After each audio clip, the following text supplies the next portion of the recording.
In 1812, a quake tilted the river's surface for minutes, flipping the pressure gradient so surface flow ran briefly upstream. Mechanism: seismic waves create a surface slope. Arrows reverse until levels re-equalize, then normal downstream flow resumes. The bigger fight was 1973. Head across Old River control neared its limits. Engineering capacity versus hydraulic forcing. We confine the Mississippi with levees. Confinement raises stage and velocity in flood. Stored energy the structures must shed. Water follows the steeper, shorter path. The Atchafalaya is about 150 kilometers shorter, with a measurably steeper profile. Here's our map. Trace a potential capture, see why headcut erosion locks it in, and read 1973 and 2011 as threshold tests. Baseline: by rule, 70% stays in the Mississippi and 30% diverts to the Atchafalaya at Old River. 4 structures enforce that split: low sill, auxiliary, overbank weir, and a navigation lock, each doing a specific job. Mechanism: the gates trade head, potential energy, for turbulence and depth to throttle discharge. Meanwhile, 200 to 300 million tons of sediment move yearly toward the Gulf, probing for shorter distributaries. Geometry favors the Atchafalaya. A shorter line and higher slope reduce required energy per kilometer. Levees keep flow in bank, raising flood stage and velocities. That stored energy must be dissipated at the structures. Downstream users assume depth and fresh water, draft for ships and low salinity for intakes. April 1973. Flood jets cut a scour hole under the low sill's concrete apron, threatening the foundation. Undermining began as a headcut, an abrupt bedstep, migrating upstream, exposing piles and rebar. Engineers dumped rock and later added the auxiliary control structure to share head loss and reduce jet velocity. In 2011, high water triggered Morganza spillway operations to drop stages and reduce head at Old River. The 70-30 split held barely, reminding us each control has thresholds we cannot exceed for long without damage. Low water flips the problem. A salt wedge pushes upstream along the bed, stressing intakes and dredging budgets. Either extreme, flood, or drought pushes the system to the edge of its engineered envelope. Constraint stack.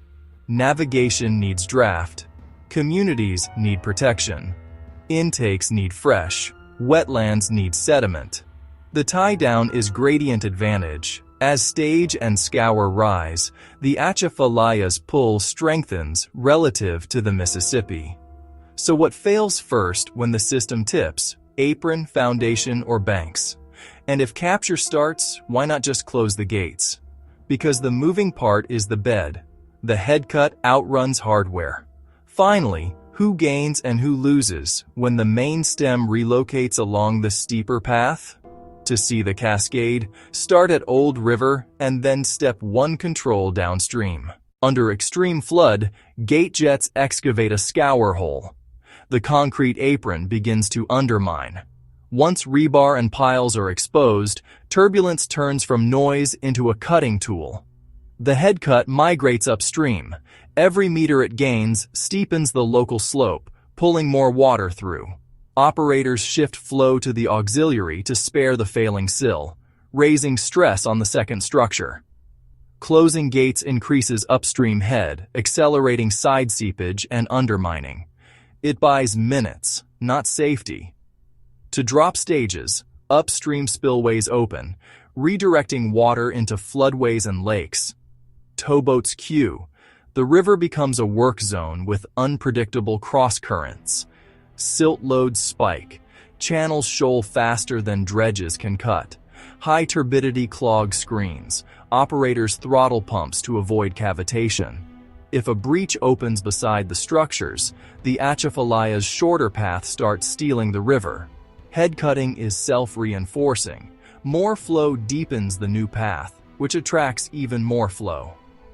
Below Old River, discharge falls, depth shrinks, shoals appear in days. Reduced flow lets salt push farther upstream with each tide. Port of South Louisiana's throughput falls as deep draft ships lose clearance. Refineries relying on barge logistics pivot to truck and rail. Cost spikes, capacity dips. Meanwhile, the Atchafalaya Basin takes more water than designed. Flood stages rise at Morgan City. A new inland waterway hierarchy emerges around the Atchafalaya's deeper, faster path. Could we dynamite a cutoff to stop the capture? Explosives move sediment. They don't change the slope advantage driving the flow. Before we go deeper, if you're finding this valuable, a quick like and subscribe helps more people find IfVerse. Now, back to the mechanism.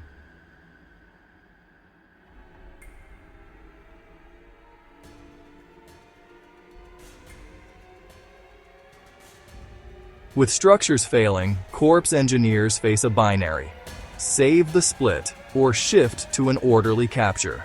Holding the split means emergency rock weirs and sheet piling to pin the head cut. A managed shift means opening new spillways and armoring the Atchafalaya banks to steer the new main stem. Closing gates fails because the head cut outruns hardware. The bed itself is the moving part. Now the deeper consequences, feedbacks that lock in a new river economy. This next part is where most analysis stops.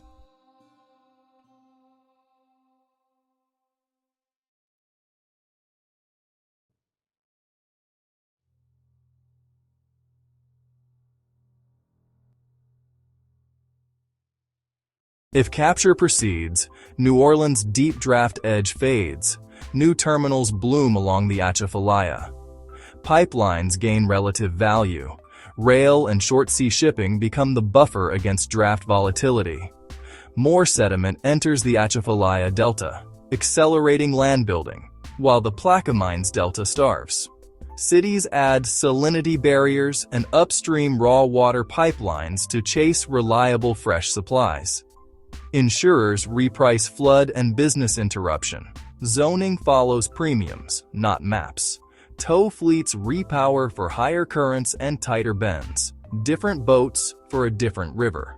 The more commerce shifts to the Atchafalaya, the more dredging and armor it receives, deepening its lock-in. Fresher, siltier Atchafalaya wetlands expand. Brackish habitats creep into the old lower river. Riverside plants dependent on barge coal or petcoke secure new rail spurs or shut down early. What breaks first is not the levee. It's the foundation under the control structures. Federal emergency managers must choose: rebuild to hold 70-30 or codify a new split that favors the Atchafalaya. Rebuilding means cofferdams, new deep foundations, and even a third control structure. Managed capture means armoring the Atchafalaya, rerouting ports, and hardening the old channel against salt. Either path is decade-scale and multi-billion. The altered state begins immediately, long before projects finish. River pilotage rules and draft advisories rewrite in months, not years. Future heavy industry clusters where the water will be reliable, not where it used to be.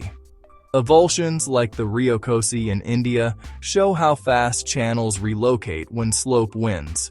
Once commerce moves, political support follows. Funding locks to the new main stem. We couldn't just reset because the bed geometry changed. The river remembers its new slope. While we wrap up, if you have a scenario you want us to run, leave it in the comments. We read every suggestion.